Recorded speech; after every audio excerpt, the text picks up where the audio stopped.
Hey guys, Ash here coming at you today in Raid Shadow Legends. Welcome to the video. Guys, thanks for taking a little bit of time out chilling with me and Darth. Microtransaction, talking a little bit of Raid.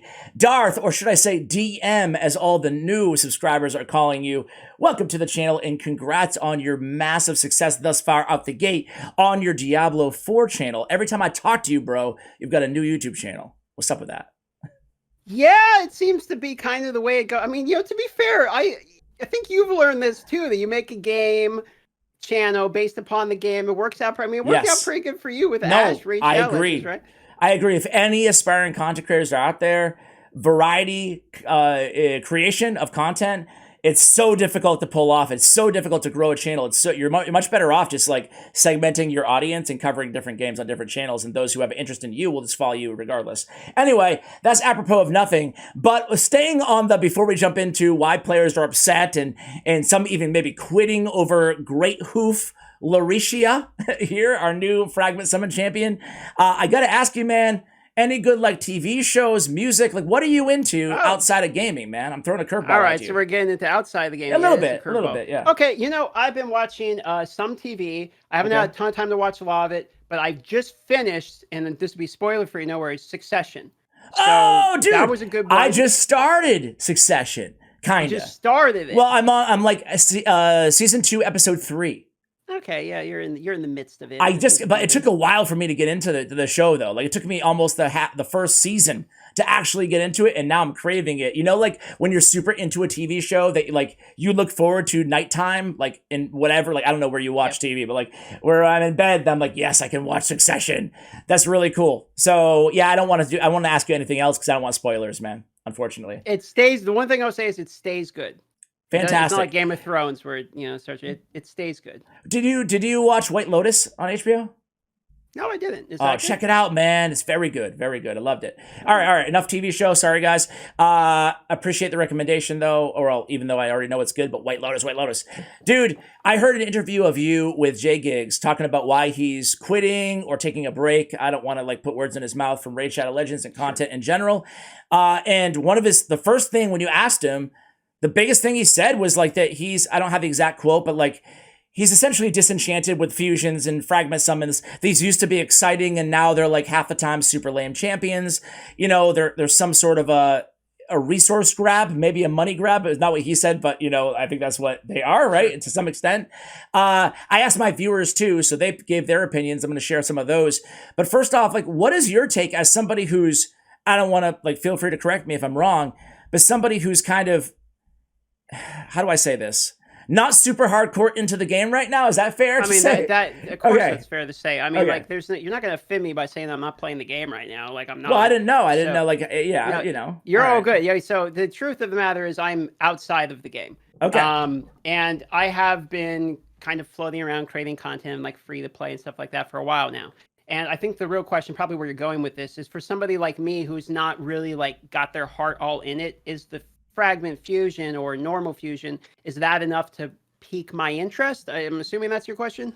Well, yeah, is it enough to pique your interest? And also, like, what is your experience with your viewers? 2-part question. Number 1, does it pique your interest? Does it get you excited to like try out the new champion, to go for the new champion? And B, are your clan mates or community or anybody that you talk to, whether like recently or whenever, are they like, do they get excited, or do they get kind of like almost turned off by this? It's pretty hard to get excited, I think, for fusions for most people, including my audience. And the reason I say that is because Raid does a very good job of continuing to have new characters so that we have something to do. But very often those characters are fairly repetitive. So there's only like a few really good mechanics. Like there's defense down, weaken, there's turn meter, there's block debuffs, now there's strengthen, etc. So you have these different mechanics, and every now and then we'll get a new one, like Perfect Veil or something will be added into the game, okay? But because of that, when you get a champion, it's very often this one has this combination of things I already have. This one has this combination of things I already have. And you're looking for a hero that has the right combination for the right dungeon, which in and of itself is not content. It's characters created to help you clear content. So I think where people start being unhappy is when you see people who are looking at fusions and fragment fusions as new content when innately it's not new content. It's things that will help you get through the new content. Because I don't necessarily believe it's bad to add new heroes in the game. Always having a fusion doesn't bother me. I can just skip it if I don't want it. But would I say that the new fusions are a reason to play, continue to play, come back to, or focus on the game? Absolutely not. The fusions are a way to make you continue enjoying a game that's already being developed. What do you think of? I think that's a total fair answer. I buy that as well. I actually am probably gonna. I don't know. I don't know what the community is gonna think on this one, but I'm pretty dang pro fusion. Even a lot of them, which is pretty crazy to say because especially given all the Reddit posts and comments that I've seen today, they're just like, "Are you serious with this? Another fusion? Who cares? Stop this!" Blah blah blah. But I think that like, call me crazy, Darth, and I don't think you're arguing against this necessarily either. Crazy. Okay, thank you. But now that we've established I'm crazy, my whole mentality is then don't do it. Kind of like the path of whatever the heck, the 15th anniversary. Dude, is it just me, man? And I know you haven't been playing it every day, but like, are we on like the 50th anniversary? We have another anniversary event. How many anniversaries does a game that's 4 years old have? It's so bizarre. You would think 4. You'd think 4, but here we are yet a few months later on another anniversary event right now. We have another, but anyway, I digress. I will say that what is this thing? Well, let me get the name of this stupid thing. The anniversary path. What? Anyway, I will say this though. I see a lot of people raging about these path events and stuff like that, right? But like, I have the same mentality when it comes to these that I do about fusions and fragment summons, and that is like, then just don't do them, man. Like, no one's forcing you to do it. Why are you so raging? Why are you so mad? You're sort of explaining how I feel about like 10x's. Like there was always this, even when I was covering the game daily, okay, there was the concept of Plarium's just trying to bait your shards and make you lose your money before this next thing comes out. And like I myself have done those videos, like don't get scammed, save your money for the next one. And that might be true because there's something big coming up. But I also don't necessarily believe that I don't really think I've ever like believed the concept that Plarium specifically comes out with things to screw the audience over before the next thing to like run you dry. Maybe they do. Maybe I'm being innocent on that, but I feel like there's literally always something to do because their concept is we just want money all the time. Yes, so we're always going to have something going on where somebody who's got the dopamine itch that day has the opportunity to do something with it. And some days are going to be better than others, which means the day before that was worse than that day. So the way I see it personally is sort of the same way where if you don't like it, don't do it. But I think where most people get upset isn't really that concept, because I think most of us can agree if you don't like it, don't do it. I think most people are reasonable enough to agree with that. I think where people get upset is they think things like developer time, potential events that could have been done, and the way they're handling current events like the anniversary event are lackluster when all we get is a repetitive motion of the same events over and over and over again. So they look at what is happening versus what could be, and the gap between the two is where the anger starts. You know, I think that's a very, very good point. And I'm sure that people, like, now that you say it, it's like, you're absolutely right, dude. Like, I guess that would be the only valid counter argument that I could buy at this point, you know, in terms of, yeah, like, okay, we're not doing the event. We hate the event. We hate the fusion. But what could this have been instead, you know, in lieu of, like, especially compared to what we got in the past? So that's totally valid. I'm interested, you guys, viewers, like, how do you feel about that particular, like, point of contention, you know?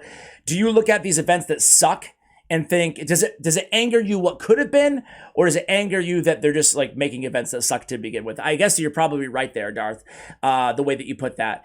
But I still think that as far as fusions and fragment summons, though, I'm standing my ground, man. I think that like the more the merrier, because I look back at some of these champions, and I do want to get to the new fragment summon in just a moment here, but like some of the previous best champions in the game, I have a video going live tomorrow talking about my thumbnail artist, Darth, is a free-to-play player, right? And he has the most OP free-to-play account I've ever seen. He's only been playing for 2 years, a little over 2 years, and I'm looking at his champions, I'm like, bro, like you look like a pay-to-win whale, Kraken. But he's like, nah, man, I just save all my resources and I go for the fusions that are good. And I'm like, I met a guy at a bar one time that only spent like $50. Shout out to John. And his account was better than mine. Dude, like, just straight up. I can't wait to share that video because, like, dude, he has Brogni, he has Python, he has Helicath, he has Ninja, he has UDK. He has, like, basically all the good fusions, right? All of them. Razovarg, everything. And it turns out that his account, plus all the free champions they're already giving you, his account is stacked, man. He can clear like hard level 10 dungeons easily. It's just like, not Fire Knight, but like most of them. But like, I'm just like, he can one key everything, Hydra Clan boss and Demon. And like, to me, that's the beauty of fusions and fragment summons. Like, they're not all good, but if you save your resources and you're not a big spender and you go after the Mighty Ukos and you go after the Brognies and the Halleck, like they've introduced so many good champions, the Nishak Vermin Lords, you know, like even the ones that are kind of not super, super OP, but like pretty good. I feel like it's an awesome, awesome thing that they do and they should continue to do it. Now, with that said, this one, great hoof here. Boy, bro. Is it more like great oof? Yeah, it's a great oof, man. I think that's a great call there, dude. We got a 2-time hitter stealing a random buff on the A1. You got an AoE on a 3-turn cooldown, 100% chance for decreased resistance, fills this champion's turn meter by 10% for each decreased resistance debuff placed by this skill. And then we have a block debuffs on all allies for 2 turns, turn meter filled by 20% on a 3-turn cooldown, and then fills this champion's turn meter by 5% every time an ally buff is removed, transferred, stolen, or expires. That hoof beats passive is pretty dang cool. I think that could be a lot of turn meter fill, and it's cool to have the turn meter fill as well in the Dance of War. With that being said, it's cool for a freaking epic. You know, like, I feel like it's a super underwhelming kit. How do you feel about this champion? I'm sure you're not going to go for her, but how do you feel about them releasing really, really crappy fusions or fragment summons? Well, I have 3 real thoughts, okay? One of which is, I think somebody in your comments put it well, which is that sometimes they'll release champions that later become good because of content that's not yet developed, which is why I say that these fragment fusions are in themselves not content. They are things to help you clear content. Like, they're separate. They're either purchasable or farmable or savable for them, things that will help you get through other content. So there may be a position which this character fits in for some people that literally need exactly what's to offer. Maybe Skinwalker, they're you know, what's the meme? The faction wars is always the meme when people are like, but it's good for faction wars. Like, you know, it could be one of those type of situations. Okay. My other thought about it is that if they continue to just make things better and better and better every fusion, then they're going to get flamed for power creeping and effectively reducing the value of previous things that we've all purchased. So if Sifi's the best and we've spent thousands of dollars to get Sifi, when you come out with Sifi 2.0, people are now upset because, you know, you have a fusion for something they just spent thousands of dollars on. It's basically the same argument of you just baited all my shards before this next hero comes out. Like, it's kind of the same argument of you lost value on purpose because Plarium did it to you. So I think they have like a tightrope that they have to balance when it comes to this stuff, okay? And then my third thought process on things like the Great Hoof is sometimes they're not all winners.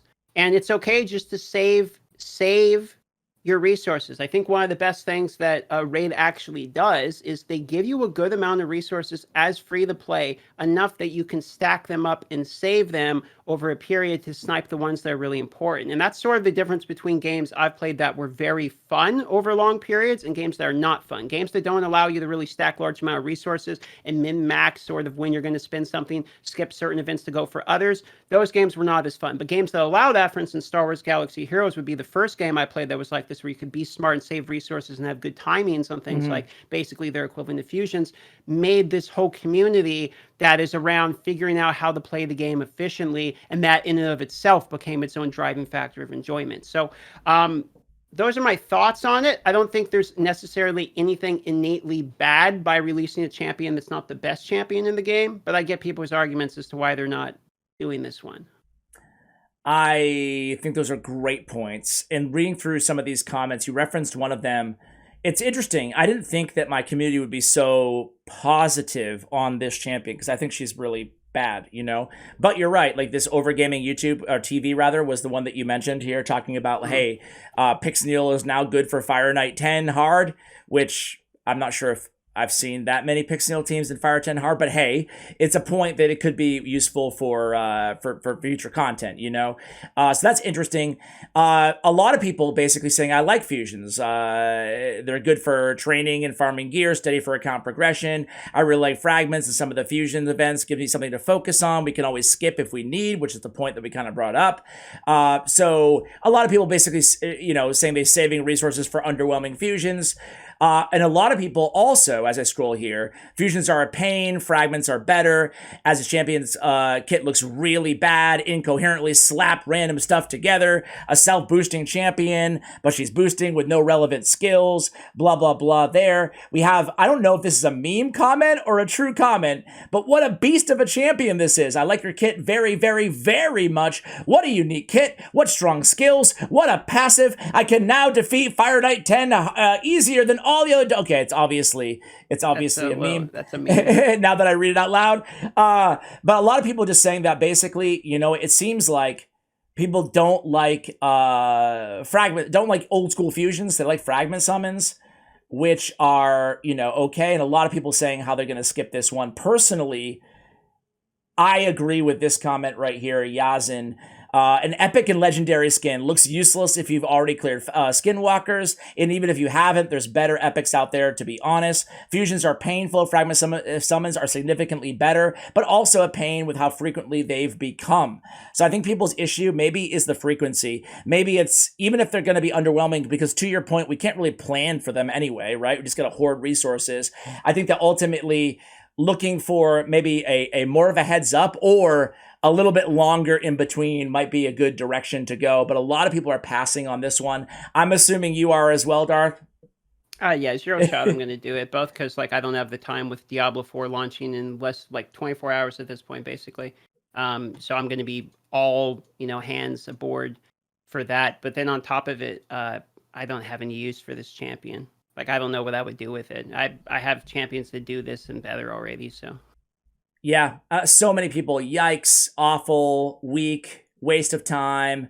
Sepulture Sentinel is better. I don't have it on the screen. You guys can see there. All right, so you're not going to go for it, Darth. I am going to go for it only because I go for every fragment summon because, well, I think they're much easier than fusions, unless I'm traveling, when I do find them a little bit annoying in that regard. So I'm going to go for it, but I think the only players, just to put a bow on this thing, I think the only players who should go for this fusion are those struggling with Skinwalker's Faction Wars, really. That's it, Other than that, I don't see any reason to invest in this champion. I also don't see any reason to super rage, right? If you were a free-to-play player or a non-big spender who is saving your resources in hopes for a better fusion, maybe you were disenchanted as well with the Jetney, who frankly I'm really not a fan of now that I've actually went for her.